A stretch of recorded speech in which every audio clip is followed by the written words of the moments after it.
You're now tuned in to the Reasons podcast with Rilla and Razak. Sit back, relax, and enjoy this one.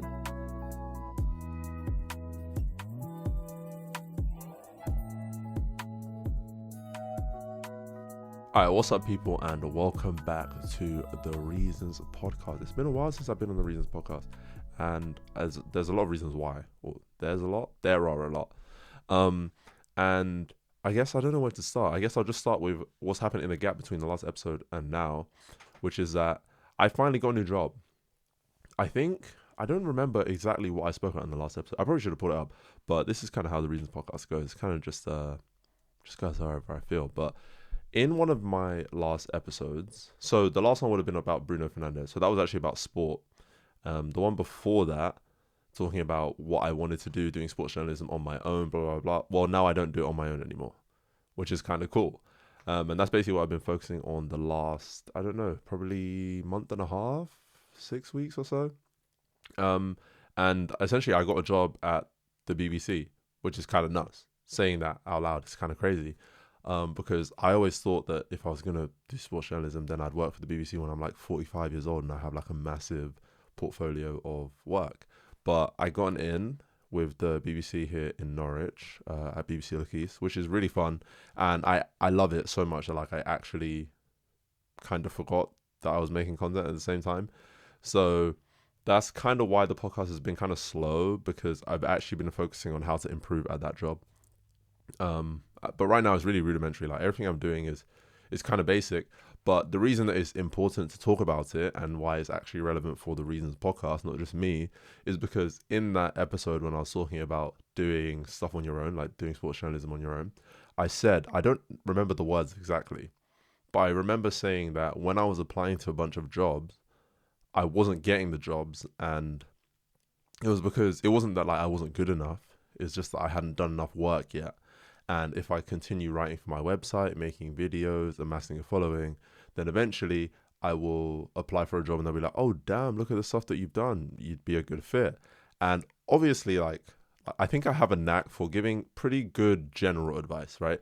Advice that maybe wouldn't help everybody, but like it sounds good. So that's something that sounds good and it keeps you motivated. And for me, it was just a source of motivation. It's like a way to not feel rejected when I wouldn't get jobs that I was applying for.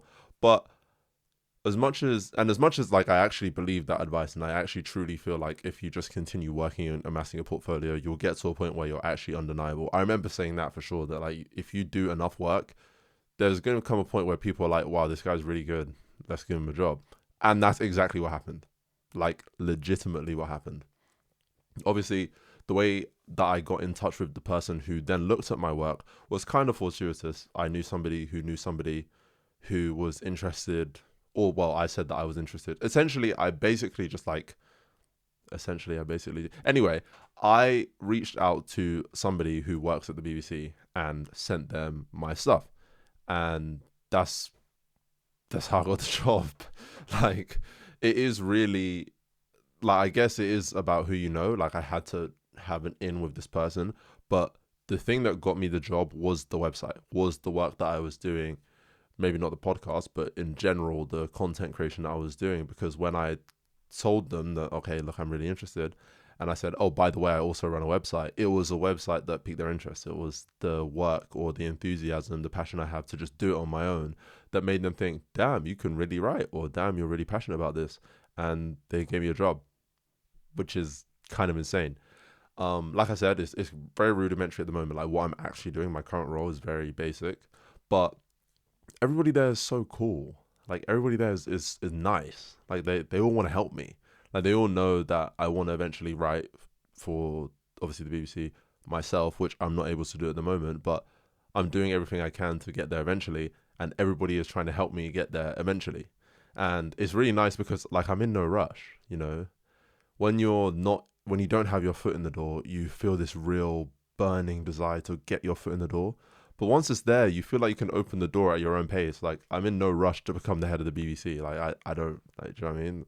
It's fine. Like if it happens tomorrow, if it happens next year, I'm cool. Like I'm where I need to be or where I want to be. And it's made the content side of my life so much more enjoyable. Well, enjoyable. No, it was really enjoyable before. So maybe that's not the right way to put it. I think it's become much less pressurized. That's not the right way to put it. Essentially, it's become less important. I think that's what I'm trying to say. It's not as important as I thought before because I'm no longer, I don't have to use it as a pitch anymore. Like, I don't have to use my reasoning with our page as a pitch to people to say, hey, like, look, can you give me a job? Because I have the job and now I just have to work up in the job. So now I can actually just do whatever I want. Like, I don't have to tailor to anything. I don't have to, I don't have to curate a portfolio in my content. Like, I can literally do whatever I want because I've shown enough in the previous work that I've done to get my foot in the door. Now, once I have my foot in the door, I have to focus on doing well at my job, and that's going to help me get more opportunities. It's not the content creation anymore. So this podcast, for example, doesn't have to be about sport anymore. Like, I don't have to do that. I can literally put the camera on like I am now and talk about anything. But we will talk about sport at some point, as the title of the podcast would let you know. But that is essentially what has happened. And obviously, like, I feel like I'm explaining it in a very mundane way. It's actually insane that I have this opportunity. Like, I truly, I wish I could I don't know if I wish I could relive it because it wouldn't be the same. But essentially what I'm trying to say is when I first found out that I was getting the job, the feeling I had was absolutely ridiculous. Like, I truly felt like it's way better than I ever thought it would be. And I think it's because it was so unexpected. Like, I went to my other job at the pub and I'd already decided I was leaving there, right? This day I'd already decided I was leaving, or maybe a few days before. And I went in, 8 a.m. shift, and I handed in my notice when I got in. I was like, look, guys, I'm going to be leaving. I know I have a month's worth of shifts left and I'm still going to do them, right? So I'm just giving you advance notice. By the end of that shift, I had the new job. Do you know how nuts that is? That's so crazy. Like, I sent them an email on my way into work, sent over my CV. They put me in touch with the next person, and all of a sudden I had the job.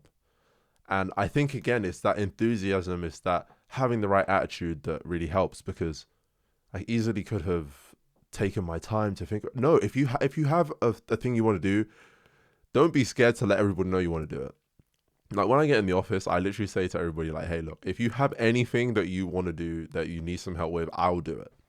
I think on my second shift, I did like a graphic for the news, like the live news on Look East. Like, I helped make a graphic. That's like the coolest thing ever. I don't even care that much about graphics, but I'm enthusiastic about it, and I think that's probably what helped me. But anyway, like I said, the relevance of this situation and this whole story I'm telling you is that when I was making these podcast episodes and videos like 2 months ago, and I was saying, you just have to keep creating stuff until someone goes, wow, this stuff you've created is really good. Here's an opportunity. That really is true. Like, that's the only reason that I got I think if I had just as much enthusiasm without the website and without the content creation, the person at the BBC would not have offered me the job. They probably would have said something like, oh, why are you interested in journalism? Like, you didn't do it at school. Like, it doesn't make any sense. But I made them understand that I was enthusiastic and passionate about it through the extracurriculars. So truly, like, if you have, and I think this is what I say to anybody who's like trying to figure out what they want to do, because we're at the age, I'm at the age now, I'm 22, where like people are coming out of uni and they're like, I don't know what to do. I just say, like, find something that you like and just start doing it, like random stuff. Like my sister, for example, I just tell her, like, just start doing random stuff. Like, you have all these interests, just do random stuff. So if you meet someone in that field, they go, oh my God, you actually care about it. You actually went out your way to do it. And obviously it's difficult to find that thing. But once you have found it, you just got to start doing random stuff that shows that you're interested, or at least confirms to you that you're interested. And then it will confirm to other people. But yeah, that's essentially what's been going on since the last episode and now. And obviously, because, like I said, this content stuff is no longer a portfolio. Obviously, I'm not getting complacent, like I'm still going to do good work, but it's no longer like I'm pitching myself to people. I guess I'm just going to kind of do whatever I want, and it will go back to being how it was before I made it all sport orientated, which is, I guess, good for those who've been here since the beginning, but anybody who's found it since found it from like my other socials while making a bunch of analysis videos, I don't know, maybe you don't like it anymore. But the Reasons podcast is essentially just going to go back to being the Reasons podcast, and I will just talk about things I'm interested in. It might be sport, like today it's going to be sport, but it might be something philosophical, which it was back in the beginning.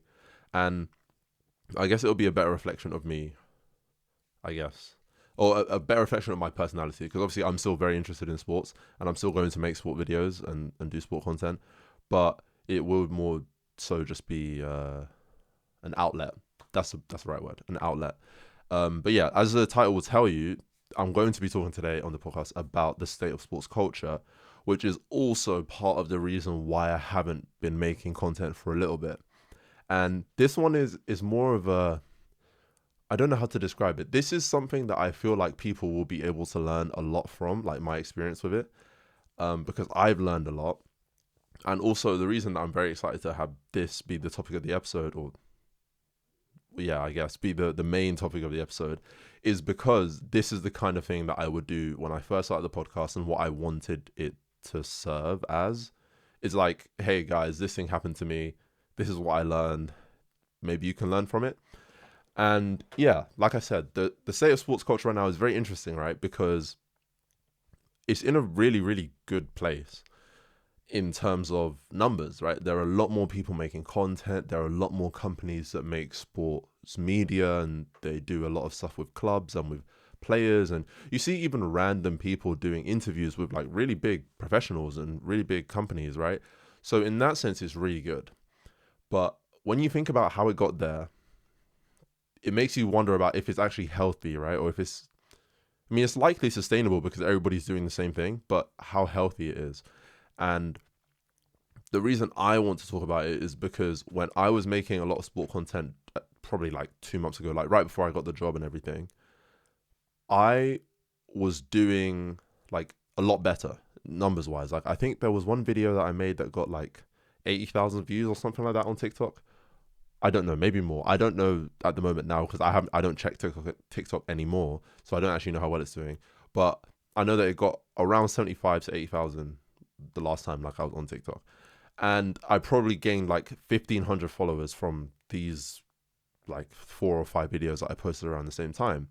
And I was like, wow, this is really cool because remember, I don't make, I was going to say stupid. I don't want people to like who make that kind of content to feel like I think it's dumb. But the really provocative and like, this guy needs to leave and this player is trash, like I don't do that. And I was going to call it stupid, but it's not stupid. It's just I don't find it valuable. So I don't make that kind of content, right? The stuff I was talking about was like really random niche stuff that happened in football matches that I found really interesting. And the nerd side of me was like, hey, look, if I find it interesting, maybe there's like 3 other people out there who find it interesting. But the response I got from those, or from that interest and that desire to show my interest, my really nerdy niche interest in these specific things that happen in a game, was very different to what I thought it was going to be.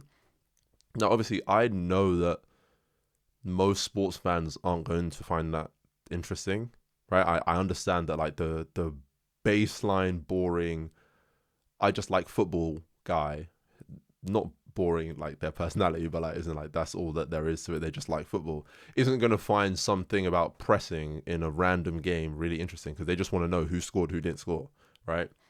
But then I had those people saying, oh, really good content, like this is such a good video, I never thought about it like that. And I was like, wait, this is really good, like this is eye-opening for the people who don't think about these little things to think about these things, and now we can all find it interesting.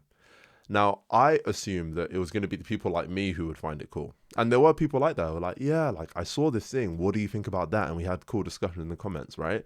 But then you also get the people who are like just baseline football fans or sport fans who like, because I'm interested in this really niche thing, think that I'm like an expert.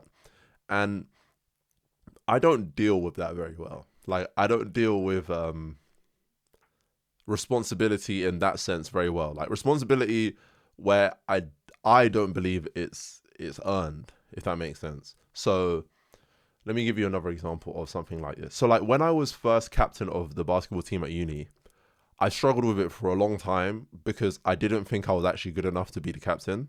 So I wouldn't want to do team talks. I wouldn't really want to like tell people what to do because I'm like, do I even know what I'm doing? Right? Sure, I might be like one of the best players, if not the best player on the team at the time, but have I earned this yet? Like, I don't know if I've got this yet.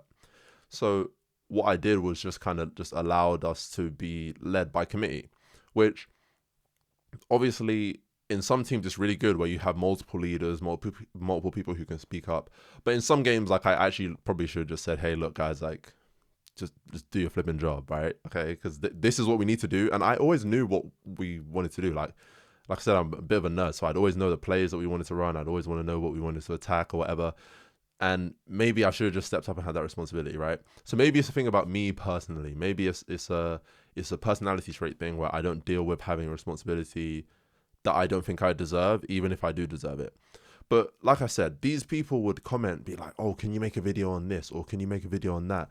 You really know what you're talking about. And I'm like, don't get me wrong, like, I know what I'm talking about. Like, I would never make a video and put it on the internet about something I have no idea about. Because as soon as I press record to start talking about something I don't have any idea about, I immediately understand and realize that I don't know what I'm talking about, and I stop recording.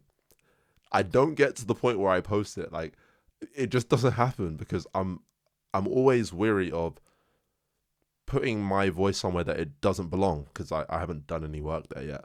It's kind of how I feel when people talk about so philosophy is something that anyone can talk about, right? That you don't have to have any like expertise to speak philosophically, but there are certain things in philosophy that you actually have to understand before you can talk about them. Things like concepts or definitions, or when people make arguments that are invalid or unsound, right? Those kinds of things. When people talk about that stuff and they don't know what they're talking about, I'm like, this is very embarrassing. Like, very embarrassing. It's like you make an argument, it's clearly invalid, and you're riding on it. And it's like, bro, this is very embarrassing. I'm very wary of that happening to me. I don't want that to happen to me. I don't want to have something there on the internet that I've said that is clearly wrong and I didn't know about it. Because if I say something philosophically that's wrong, I can leave that on the internet and make a video about it and say, hey, look, I was wrong. But at least it's a field I understand and I know why I thought it. I'm not going to sit there and talk about flipping... Like, I really like baseball, right? But I would never tweet about it because I don't actually understand enough yet to really talk about what players should do, what managers should do. So, I'm not going to say anything about it. With football, I kind of have the same thing, right? I had not studied anything. Like, I made a video about it recently. Well, when I was just before I stopped making content for a little bit, about how I studied football. Because someone asked me, like, how did you study football? Like, how did you understand so much stuff? I was like, I didn't do anything. I just played a lot when I was a kid, and I play a decent level now. So I just learned stuff from being at training. Like, we'll talk about different stuff, and I watch a lot of football. But I don't know enough where if someone says, hey, can you make a video on this formation? Like, brother, I'm not your guy. Do you know what I'm saying? Like, that's not me. So I was at this crossroads where I was like, the kinds of niche things that I like to talk about, there aren't enough of them that I could like post every day about them, or like I don't care enough to go and find them. They are literally just things I see in a game I actually watch, and then I make a video about it. So then I was like, oh, well, yeah, I could fill my content stream with these things that people are requesting from me. And then I sit down to maybe make a video about it. And I'm like, I don't know. And like I said, when I don't know about something, I'm not posting a video about it. Like, what? I don't want to be one of those people who... There are people in the football space, which is obviously why I'm talking about sport culture. And it is really across all sports, who they amass a following of people who really value their opinion. But for the most part, people value their opinion on a certain thing, like a very specific thing. Let's say you're an Arsenal content creator. People really value your opinion on Arsenal. Maybe you're very entertaining. Maybe you really have a good understanding of the system, the way things work at Arsenal. And now you start talking about Barcelona. Like, don't get me wrong. Someone who's an Arsenal fan might know a lot about Barcelona. But for the most part, people know what they know. And outside of that, they definitely don't know as much. So having the same amount of support on a video that you make about Barcelona when people know you for being an Arsenal guy, that kind of rubs me the wrong way. It's very similar to how when Stephen A. Smith on ESPN, Stephen A. Smith, when he was like younger, really was in the trenches, like journalism trenches. Like, he really did the journalism stuff, right? He was in the locker rooms of the NBA teams. He really followed players, and he really understands basketball. He knows what he's talking about. But when they have him on baseball, I'm like, even I know more than what he's saying. And look, I've been watching baseball for like 5 years, 4 or 5 years, right? Even I seem to know more about baseball than him. And they have him on every show. It doesn't matter if it's basketball, hockey, baseball, UFC, boxing. He's talking about everything. And I'm like, look, I get it, especially from ESPN, like that you got to have your stars in all the shows because it's going to make you money, right? But at the same time, people support Stephen A because he's Stephen A, but I don't think they realize they support him because he knows about basketball. That's what got him to where he is. They shouldn't be supporting him because he knows about baseball, because he doesn't know as much about baseball. He shouldn't have the... Okay, put it this way. If Stephen A only spoke about baseball, he wouldn't be where he is. So for people to support him in a position that he got off of talking about basketball when he talks about baseball doesn't make any sense. Now, if you put that in my situation, if someone asked me, there was one guy who asked me to make a video about wingbacks in modern football, and don't get me wrong, like I know a little bit about how it's changed and what wingbacks are good and systems and whatever. I'm a midfielder. I know a lot about playing in midfield, like a lot. Like I've played all the positions you could probably play in midfield. I get it. And I watch a lot of when I watch football, I watch the midfielders because I see the stuff they're doing and I try to pick up stuff. I'm like, hey, I'll try that next time I play. I don't know the first thing about what it's like to really be a wingback. Like I played there a little bit, but I don't really understand it. So if I make a video about being a wingback and someone takes it like, oh, this is the guy who knows so much about being a midfielder. Like he's really like intelligent about being a midfielder, because that's kind of what people would say. Like they'd be like, oh my God, like what a catch. That's a really cool thing. Like really good content. I don't want them to pick up on my video about wingbacks where I don't actually know what I'm talking about. And then they go run and tell their friends. And now it's like a big thing. Now it's like a narrative, because it's like the guy who seems really intelligent, he said it. So of course it's right. That's just not how it works. And that's my problem with sports culture, is that certain people are really, really good at certain things. Like they're really, really good at certain things. But when they start going outside of that thing, they get the same support. Well, for the most part, they get similar levels of support as they do for the thing they're actually really good at. And it causes some problems, right? Because a lot of people aren't aware that they aren't as good at certain things. This sounds so bad, right? This sounds like I'm just like getting on to people for like trying to broaden their horizons and talk about different things. But a lot of people don't realize like the thing that they're good at and how much worse they are at other stuff. I don't know if that makes sense. Like, I know a lot about... Okay, put it this way. I know a lot about being a midfielder. I know far less about being a wingback. But a lot of people don't realize how big that difference is. So they're like, yeah, I know about football. Let me just talk about football. And then the people watching are like, well, this guy knows about football, but... this guy knows about football, so yeah, of course he knows about being a wingback. The difference is kind of big. And a lot of people don't know that. So they make videos, they're like, yeah, like... I make football content. Well, no, you make midfielder content, and that's just part of football. That doesn't mean you know everything about football.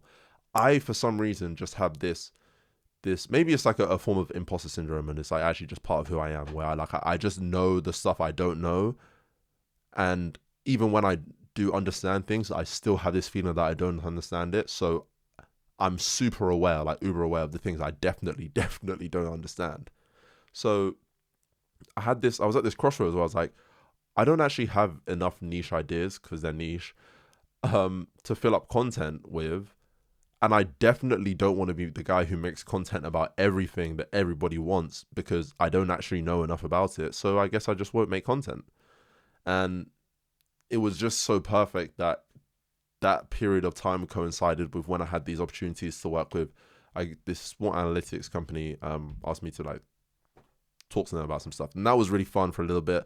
And in the future we'll probably do a lot of work together too, and also my new job, so I actually had stuff to occupy myself with.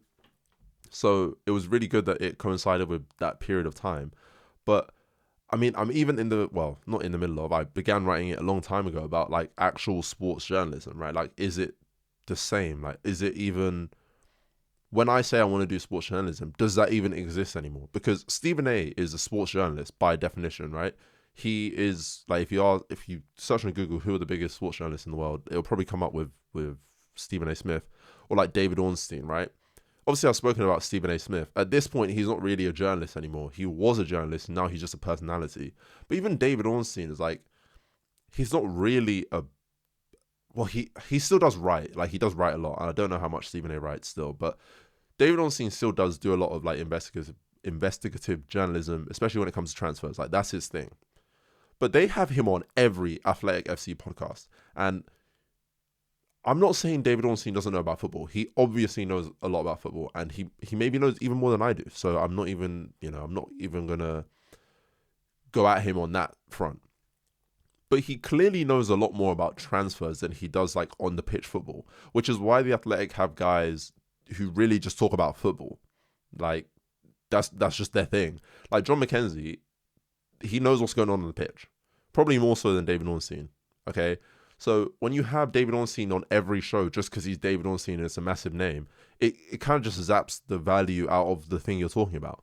Because you have a journalist in the back who knows more than David Ornstein about this topic, but because he doesn't have the name value, you don't want to put him in. And that's what I'm worried about with sports journalism. It's like, I don't want to be the guy who's sitting in the back who like actually has something valuable to add to a discussion or to a podcast or something like that, who gets left behind for the guy who is just really popular.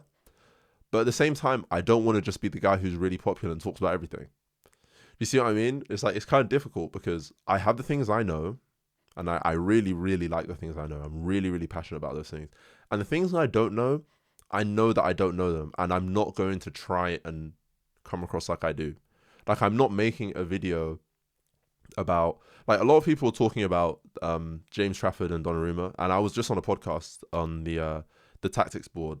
He asked me to come on and do a podcast with him before Liverpool Man City because he's a City fan, and he talks a lot about James Trafford and Donnarumma. And even on his podcast, I was like, look, I don't actually know that much about, what's going on. Like, if you sat me down and told me, hey, these are the metrics, these are some instances of what I'm talking about, what's your opinion? I could definitely form an opinion, but I don't actually care about Trafford versus Donnarumma as a debate. Do you see what I mean? So I'm not going to go out of my way to like go and research on it just so I can make a video about it. And that's kind of what I felt was beginning to happen. It felt like I was beginning to get drawn into things that I didn't actually enjoy just for the sake of being relevant and being on topic. And with social media, you kind of have to always be relevant and on topic. And it's difficult to balance, because if you want to succeed, like, you have to amass a following. You have to really like lock into a system that, or like a culture that maybe you don't like, which is what I'm finding right now. And I guess I was going to announce this in a bigger way, but I just started making videos with this group called Beyond 90 Football, which is a really, really cool group of guys that make videos kind of similar to me, right? Very similar to the style that I make, where it's not mainstream. It is little things you pick up on, a random player that nobody knows about, a system or a formation or a manager that nobody's really talking about. And we're pretty small at the moment. It's like we have like 1,000 subscribers over on YouTube. The Twitter is a bit of a bigger outreach, but obviously Twitter is just bigger for everything. But I'm even finding that, so I made my first video last week, and I'm finding that even that group, that niche group that we are over at Beyond 90 Football, I feel like even I'm slightly off brand for that.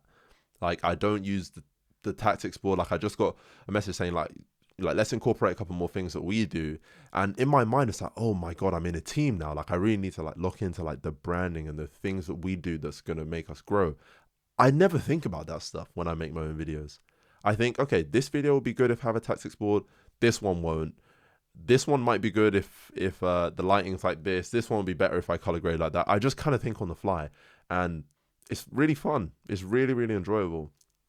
But I'm coming to realize that, like, even there, in a place where I was like, okay, look, I can make my sports videos over there and keep my philosophical ideas and deep chats or whatever on my personal Reason with Raoul page, and I don't have to like intertwine the two.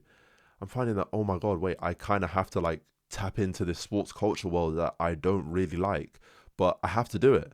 And I'm essentially just finding a way now where I can merge the two, where I can make videos in a way, because that video I made over on Beyond 90 Football, I really enjoyed.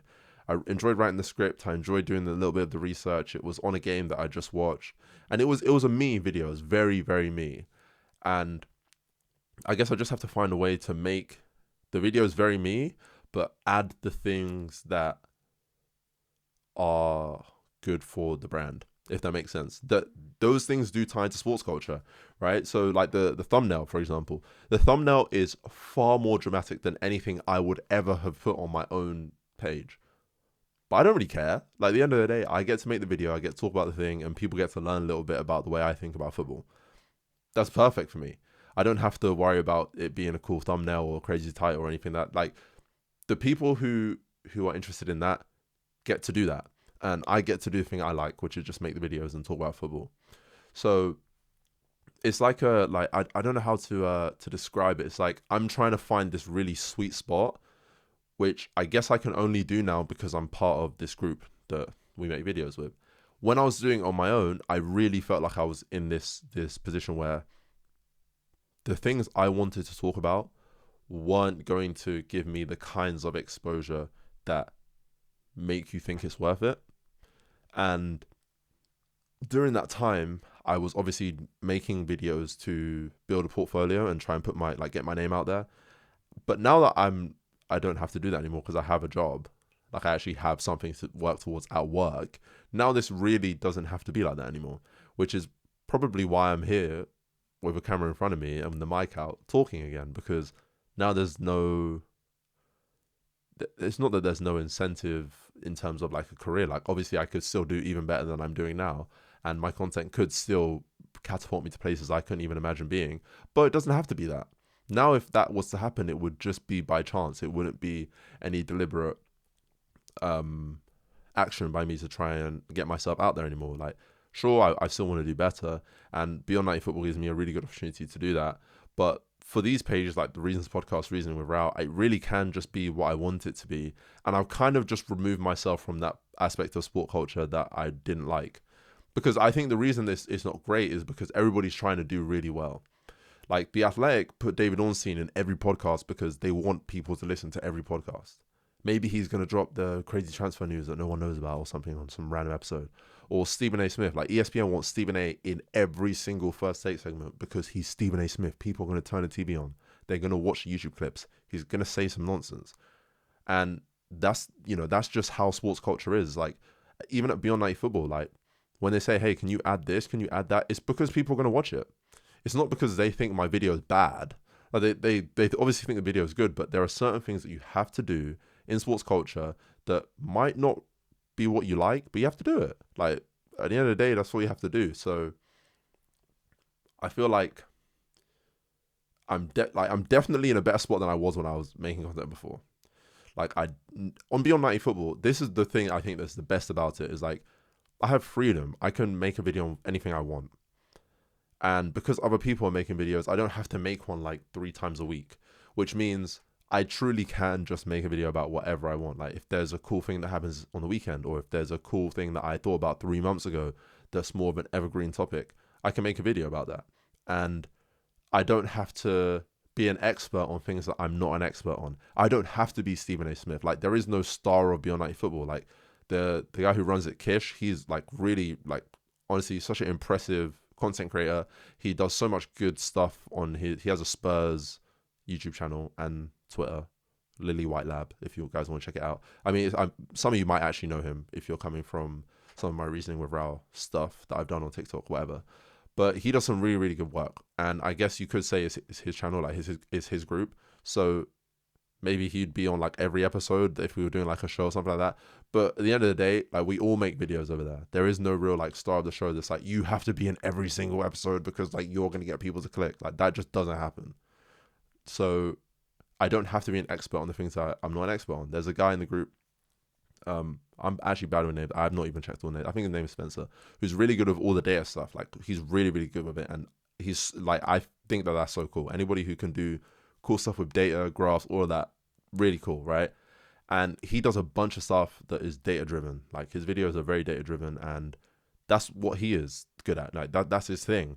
Mine is more of the ins and outs of the way that footballers may think, or the way managers may think, or the way that systems are set up, or the way that, if, like I said, I'm good with midfielder stuff. If I made a video on a midfielder, right? That's what I'm good at. Kish is good at, doing the, I guess, maybe broader topics, but he's also really good at finding these diamond in the rough players, like these random players who I've never heard of. And he's doing like a massive breakdown on them. Like, we all have our thing. And it means that as a brand, Nobody's having to do anything they're not good at. And in sports culture, that's the big problem. A bunch of guys are doing a bunch of stuff that they're not actually good at because people think they are. And I don't want to make it like, I don't want to sound like I'm holier than thou because I don't do that.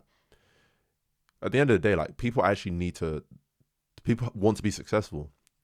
Like, what's his name? Rory Talks Football. I think that's his name. He's an Arsenal creator. Again, really, really, like, he knows what's going on at Arsenal. Like, he really gets what's going on at Arsenal.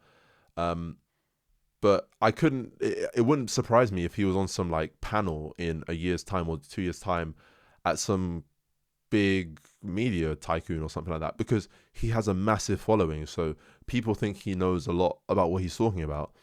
And it's not to say that he isn't. I obviously have no idea who he is personally. I don't even really watch his stuff. I just always see him on my YouTube shorts. It's kind of funny. It's like YouTube's the only thing I still like kind of have. And I always see him on there. So I don't know how much he knows about Juventus or Barcelona or Bayern Munich or Liverpool. But it wouldn't surprise me if creators like that who have a specific thing that they're good at are thrust into situations where they have to talk about things they maybe don't know, but they are given the confidence to do it because of their following. I don't want that. Like, I think I would rather not be a content creator than be a content creator on stuff I don't understand, if that makes sense. And I think that's really the problem with sports culture, is that I don't think enough people, and I guess it's like a moral thing, right? And that's probably where the philosophy degrees I have maybe override my content creation ambitions, is that I don't think enough people think like that. They think it's like, look, I have content creation dreams and I'm going to do whatever it takes to get there. And a lot of people nowadays have this I'm going to do whatever it takes mindset. And it's actually kind of cool. It's like, look, no matter what, I'm getting to where I want to go. And you know what? Props to you. It's very good. I think my moral commitments are far greater than anything else in this world. Like, there are certain things I will not do, even if I have other goals and other desires. Like, I would love to have 1 million people tune into my really niche YouTube videos about some random thing that happened on the football pitch or the basketball court or the baseball diamond, and 1 million people say, oh my God, I never thought about that, or I really picked up on that too, like, this is really interesting, but I saw it this way, what do you think? I would love that. But at the same time, if it means that I have to comment on every big story along the way, I'm just not doing it. I don't think it's right. Like, I would be giving people information that is not well founded. And that's a lot of what sports culture is like, the stuff you see Stephen A say about stuff that isn't basketball, a lot of the time, like, he actually, it's not well founded, right? He probably has like 15 minutes, with the amount of segments that they do on ESPN First Take, he probably has like 10 minutes to prep for each segment. And now that I actually understand how that stuff kind of works, where broadcasters will be fed information from smaller companies like that sports analytic company that I was talking about, they'll probably, like, we'll go out, do some work, do some research, and we'll feed that back to ESPN, ITV, and whatever, and say, hey, look, these are what these numbers mean, these are what these stats mean. And you give the presenter like a little cheat sheet about, like, hey, look, this is how you use this is how you. He probably has 10 minutes for each segment, especially the segments he doesn't know. When it's prime time and the camera is on him, well, you think everything he's saying is well-founded? Probably not. He probably didn't understand the cheat sheet sometimes. He probably didn't truly get what, I don't know, the player did, or what the sport is, or, you know what I mean? It's like, there are certain things that he just isn't best placed to talk about, but he will talk about it. And for some reason, he has no moral dilemma about that. There's no like, oh God, maybe this isn't for me. How, like, why not? You know, and I think that's definitely also something that I've realized about myself, is that, like, when I do a certain thing and other people do the opposite, like, I don't understand why they do it.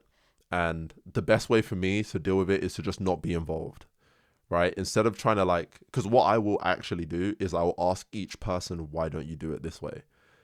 And, like, in sports culture, what am I going to ask every single person in the world, like, why they don't see it the way I see it? No. Like, obviously I'm not going to do that. But, like, I'm truly curious. I'm like, I would love to know why Stephen A thinks he should be on the baseball show over somebody who knows something about baseball.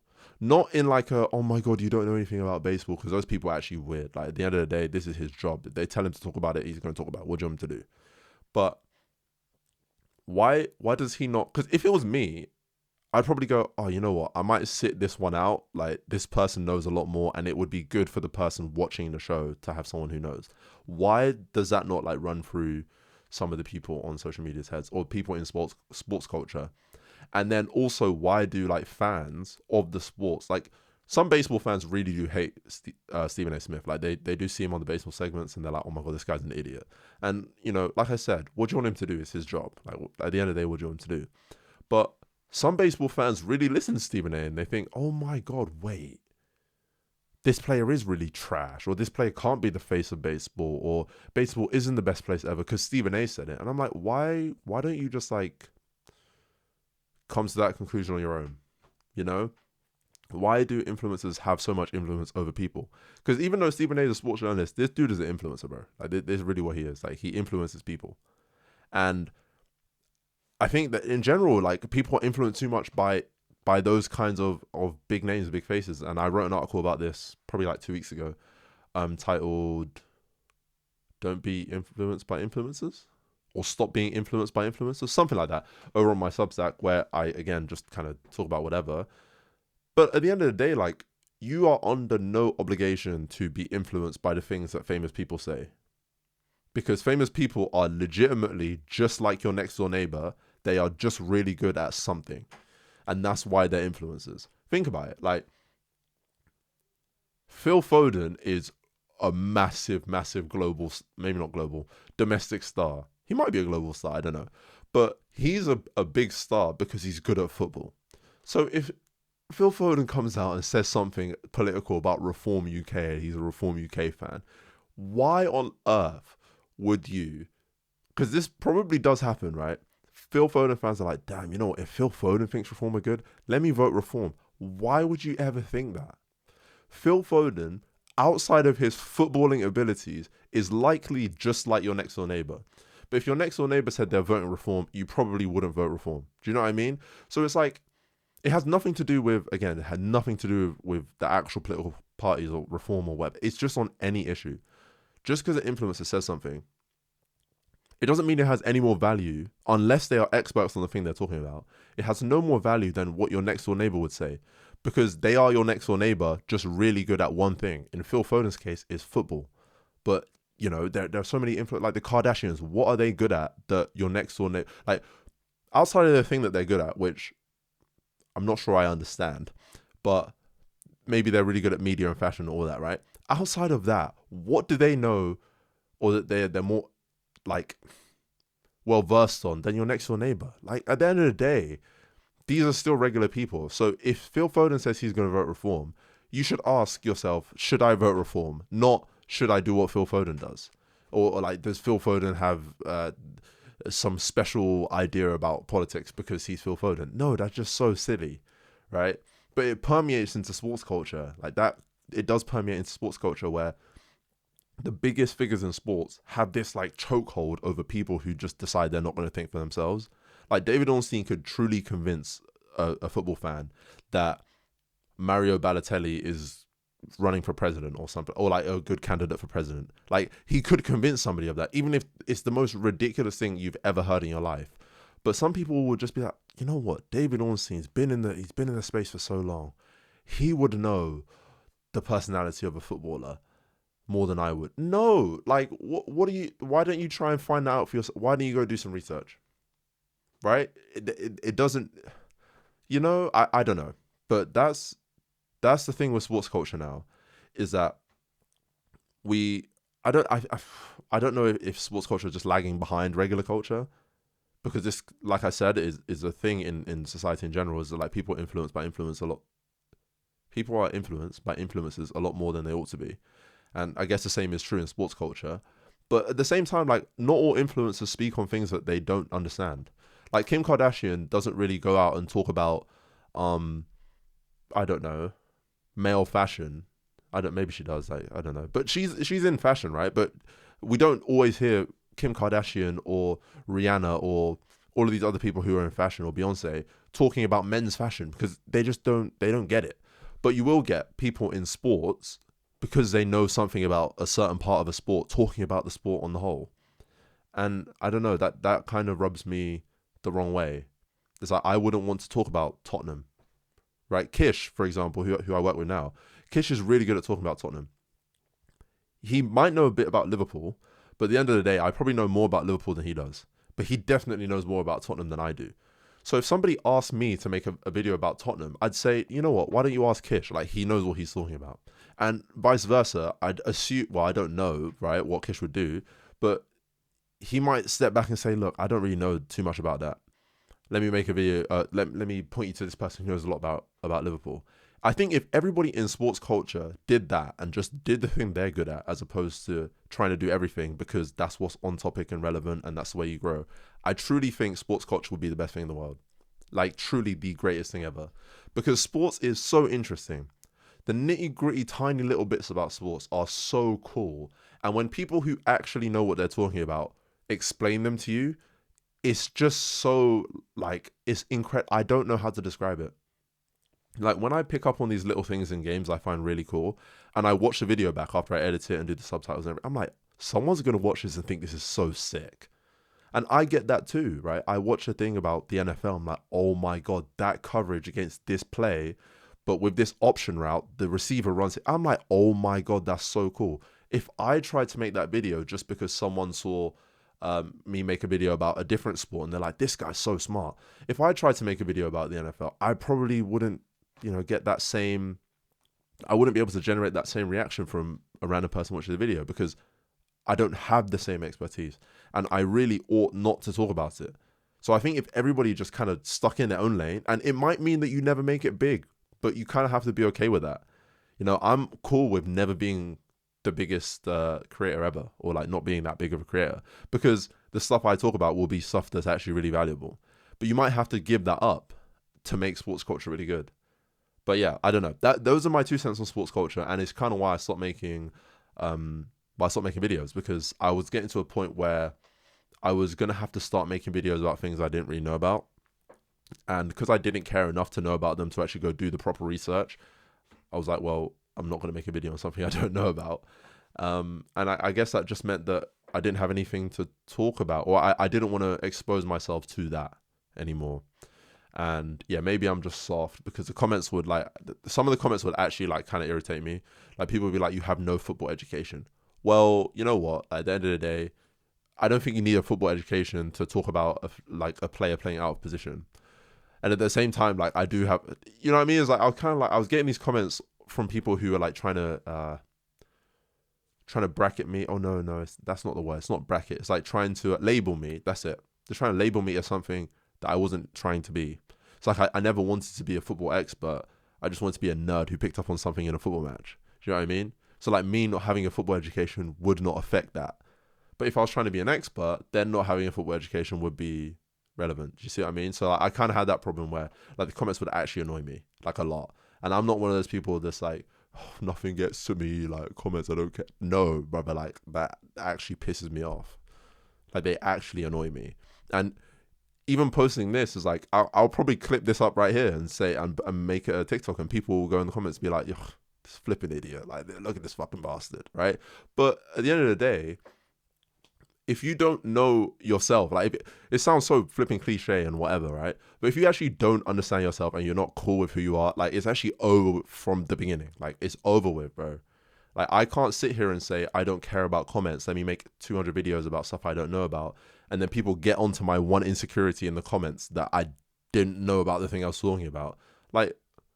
What? That doesn't even make sense.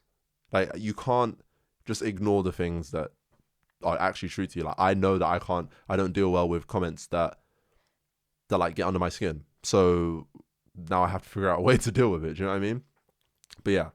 Like I said, those are my thoughts on sports culture, and again, why I kind of stopped making videos. And I think in that time not making videos, I kind of figured out what, or where to make, I don't understand how to say that. I kind of figured out where in sports culture I actually fit, if that makes sense. I did think that I could fit at the forefront of different topics, right? I thought that I could find little niche bits in big stories and be like, oh yeah, what about that? Like, I know everybody's talking about this, but hey guys, what about this? I don't think that's me. I don't think that's me because a lot of the time the big stories I don't care. You know, like I just posted a TikTok actually today about Arnie Slot. Essentially, like Liverpool got battered, like actually battered at PSG last week. And instead of the debate being, all right, should Arnie Slot leave or should Arnie Slot go, I kind of made a video about the fact that he changed his entire system for this one game that he thought, you know, this is going to counteract our bad form, counteract the way PSG play. And obviously, like, it's a good video. Like, I enjoyed making the video. And again, it's one of those niche little nuanced things that I kind of picked up on. I was like, all right, well, you know, everybody's talking about should Slot stay or should Slot go. But what about this little thing that I picked up on? But at the same time, like, I really don't want to be like on every big story. Like, I don't care enough to keep up with it. And I'm a Liverpool fan. Like, I truly don't care. So it's one of those things where it's like, now that I have a thing to do with Beyond 90 Football, and they'll ask me, hey, look, like, you know, can make a video, pick the topic, but like we need long form, we need a short. Cool, I'll make a video about it, and I can pick whatever I want. But being at the forefront of every story, like, just I don't care. I just don't care. So I think I'm figuring out that I fit in sports culture as just an accessory. Like, I'm just an extra.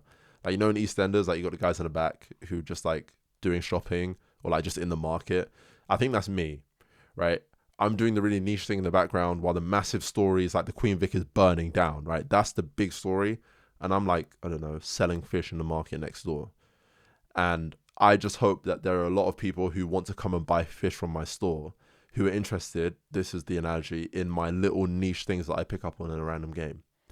I don't actually want to make the sacrifice to the quality of my content to be the Queen Vic, to be the biggest creator in the space, because I don't know enough about all of the big stories that it seems like the big creators literally talk about everything.